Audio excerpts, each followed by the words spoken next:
Buenos días, amigos, colegas. Hemos estado viendo en los episodios anteriores de esta serie de vídeos cómo escribir la historia en el siglo XXI. Hoy toca hablar en este episodio número 38 de cómo enseñar la historia en el siglo XXI, siempre en nuestra doble condición de profesores historiadores. Sobre la escritura de la historia en este nuevo siglo, hablamos continuamente del nuevo paradigma historiográfico, que partiendo de las tendencias historiográficas anteriores y de las necesidades actuales, pues eso, vamos delimitando el oficio historiador en este siglo XXI. Lo mismo podríamos decir de la enseñanza de la historia. Llevamos hace años que venimos hablando también de un nuevo paradigma educativo de la historia que se basa en las corrientes didácticas anteriores, busca la adaptación a las necesidades actuales y, a diferencia de lo que pasa con la historia, en el caso de la educación hay que tener en cuenta de que las corrientes vienen determinadas por la pedagogía, que es otra ciencia social diferente de la nuestra, y que a su vez la pedagogía está muy influida por la psicología, dato también diferencial que no existe cuando tratamos del tema de historiográfico puro, siempre refiriéndonos a la enseñanza en la universidad y en la enseñanza en preuniversitaria, es decir, la enseñanza secundaria, la enseñanza media, que es muy importante porque es donde hay más interés por parte de los estados en controlar todo ese proceso educativo. En la enseñanza secundaria más interesando están todavía que en el caso de la universidad, donde funciona la libertad académica, ¿no? Bien, la evolución de la didáctica y de la historia pues tienen similitudes y diferencias. Tiene un origen común en el positivismo, el empirismo de la escuela psicológica, pero también didáctica conductista, de finales del siglo XIX, y después también pues nos encontramos, igual que la nueva historia, nos encontramos en el siglo XX pues la nueva escuela con dos grandes tendencias didácticas que son el constructivismo y el marxismo, ¿no? El conductismo sitúa el centro de gravedad en el profesor y aplica criterios de premio y castigo en el proceso educativo. En definitiva es la escuela tradicional, pues que bebe de la influencia de la psicología conductista, de Paulo, de Skinner, y que podemos resumir para los que le vivimos en nuestra infancia en España, en la España de Franco, en eso de memorizar y pegar, que era así como nos enseñaban o pretendían enseñarlos. Bien, el constructivismo aparece en el siglo XX, no se basa tanto en el profesor como en el alumno. La máxima es aprender a aprender, ¿no? Y se apoya en la psicología de la mente, en la psicología cognitiva, no en la psicología de la conducta, ¿no? Digamos, sus referentes son Jean Piaget, John Dewey, Jerome Brunner, en fin. La otra corriente historiográfica renovadora de la didáctica de la pedagogía en el siglo XX, pues naturalmente es el marxismo. Podemos hablar de un marxismo subjetivista y un marxismo objetivista, como en otras ocasiones. En el marxismo subjetivista hay que hacer referencia a Paulo Freire y a su pedagogía de la liberación, que introduce la educación en valores, el compromiso social del maestro. Y en el caso más objetivista, estructural, diría yo, y que habría que hablar de Lev Vygotsky, que introduce el contexto social como un elemento esencial en el proceso educativo de los niños y de los jóvenes, donde entra, por lo tanto, como elemento a activar y a tener en cuenta, pues la familia y desde luego los profesores como mediadores, ¿no? Bien, la educación, ya lo comenté, a diferencia de la historia desde el punto de vista de la investigación y de su escritura, la educación atrae a los poderes públicos, es decir, el Estado quiere intervenir, y no solo el Estado, sino también los poderes económicos más o menos ocultos, tratando de imponer una metodología de la enseñanza y unos conocimientos de historia muy concretos. Presión que ya sufrimos y en muchos casos además forma parte de la legalidad vigente, ¿no? Por lo tanto, sabemos de qué estamos hablando.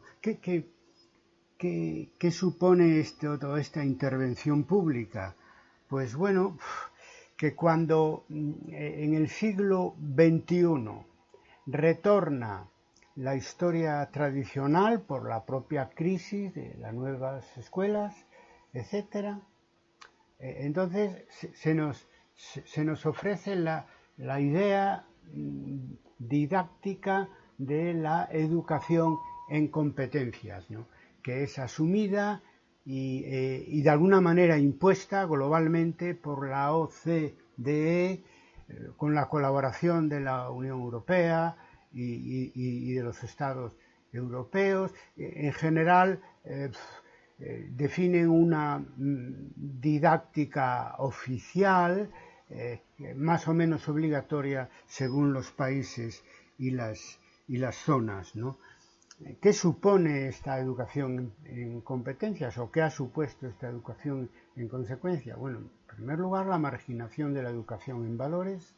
En segundo lugar, reducir el profesor a un simple facilitador que tiene que estar con la boca tapada cuando da clase, como condición para el aprendizaje colectivo, lo cual es una simple caricatura, naturalmente, de lo que tuvo y tiene de positivo el constructivismo. Y en tercer lugar, se trata naturalmente de constituir como objetivo principal de la educación, tanto en la enseñanza media como también en la universidad, la educación en competencias ligadas al ejercicio profesional futuro.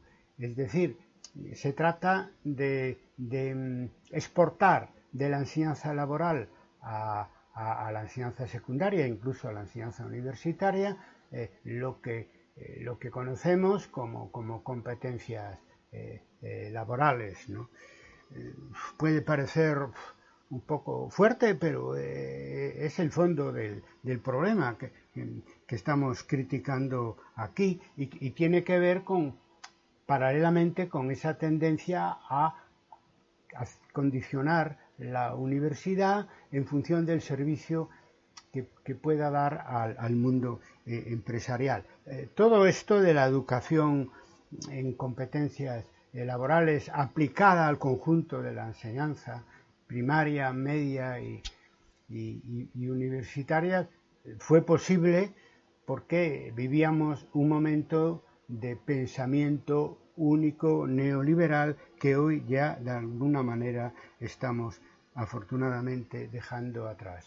Pero bueno, estamos haciendo historia de las tendencias didácticas y su incidencia en la enseñanza de la historia. Y claro, el problema que se planteaba con esta novedad de la educación en competencias, presentada ni más ni menos que como nuevo paradigma educativo, es cómo aplicar eso a las humanidades y a las ciencias sociales.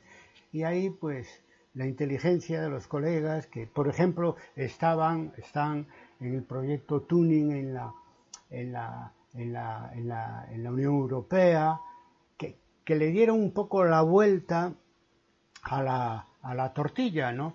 Claro, no tenía mucho sentido la propuesta inicial, porque claro, competencias laborales en el campo de la historia, ¿eso qué es? Bueno, pues dijeron, ya que eso va a ser, y de hecho aún sigue siendo en cierta medida después del Plan Bolonia obligatorio, pues vamos a formar al alumno, no solo en la universidad, yo creo que también en la enseñanza secundaria, para que aprenda a manejarse con fuentes históricas, o sea, que aprenda historia pues a través de los artículos de la prensa actuales o pretéritos, a través de la historia oral, es decir, haciendo entrevistas, por lo menos para la historia del siglo XX, pues que aprenda historia pues trabajando con arte, con elementos arqueológicos, etcétera.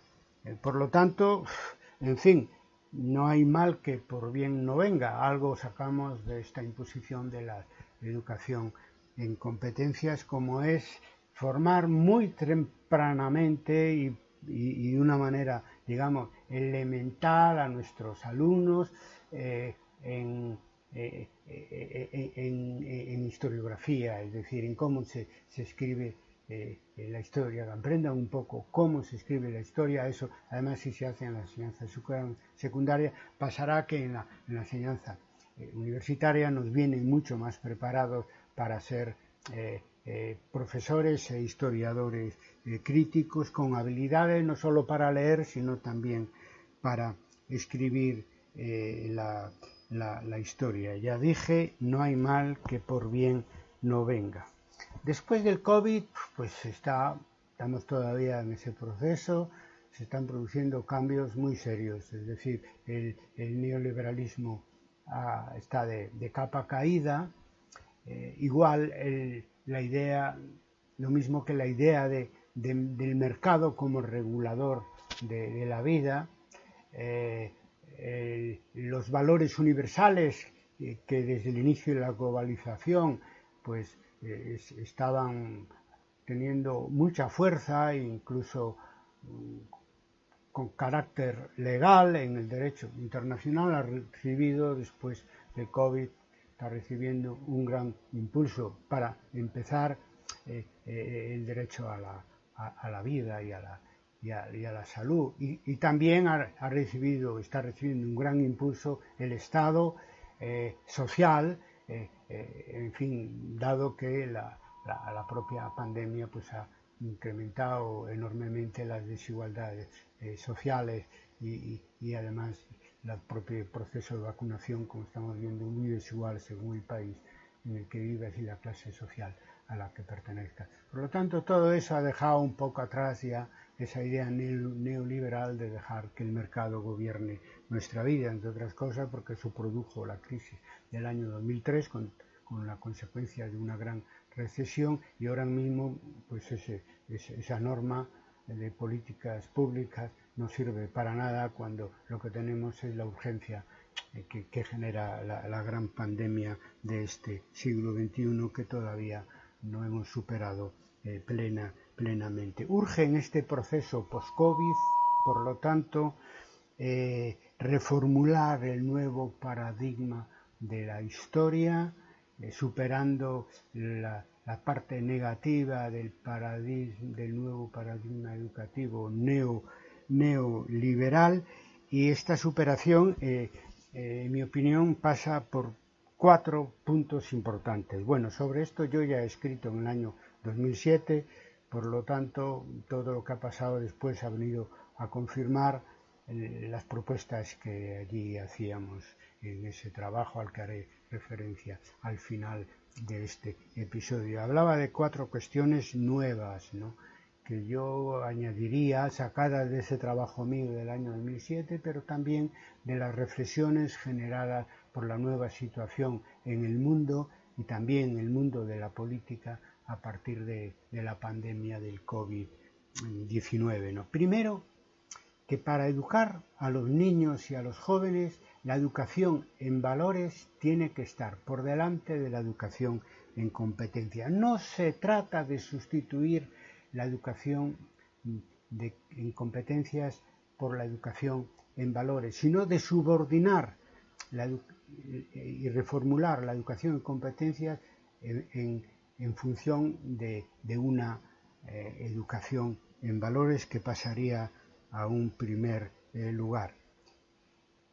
Seguir la idea del proyecto Tunen y educar a nuestros niños y también a nuestros jóvenes universitarios, salvando las distancias, en competencias historiográficas, que aprendan a buscar datos, a hacer análisis históricos mínimos. Claro, esto de alguna manera en la universidad ya se hace, ¿no? Pero eso debe hacerse en todos los niveles de la enseñanza, donde hay asignatura de historia, ¿no?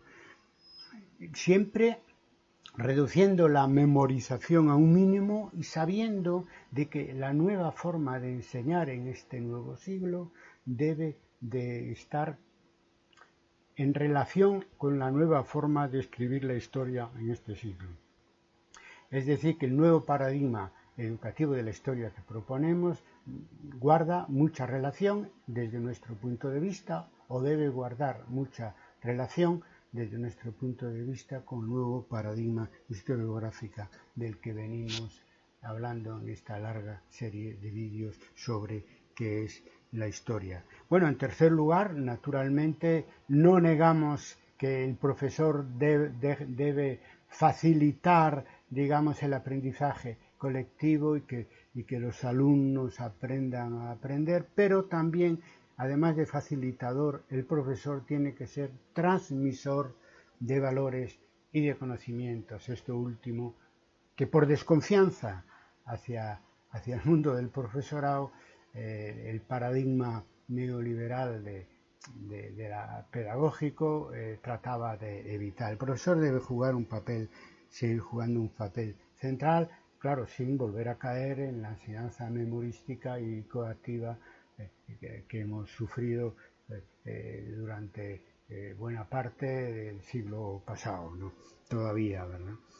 Bien, y en cuarto y último lugar, no tiene sentido buscar profesores, sobre todo en la enseñanza secundaria de nuevo tipo, etcétera, que enseñen a los niños a pensar por sí mismos, a analizar la historia inmediata que les rodea, la historia inmediata y anterior, en fin, sí, esos profesores, para poder llegar a ser profesores de enseñanza secundaria, tienen que pasar unas oposiciones donde necesitan varios años para memorizar toda la historia escrita sobre los temas de los programas, los temarios de los programas de estudio que tenemos en la enseñanza secundaria. Eso es una barbaridad, ahí el retraso es fenomenal, igual que se ha hecho con otras oposiciones. Las oposiciones de enseñanza secundaria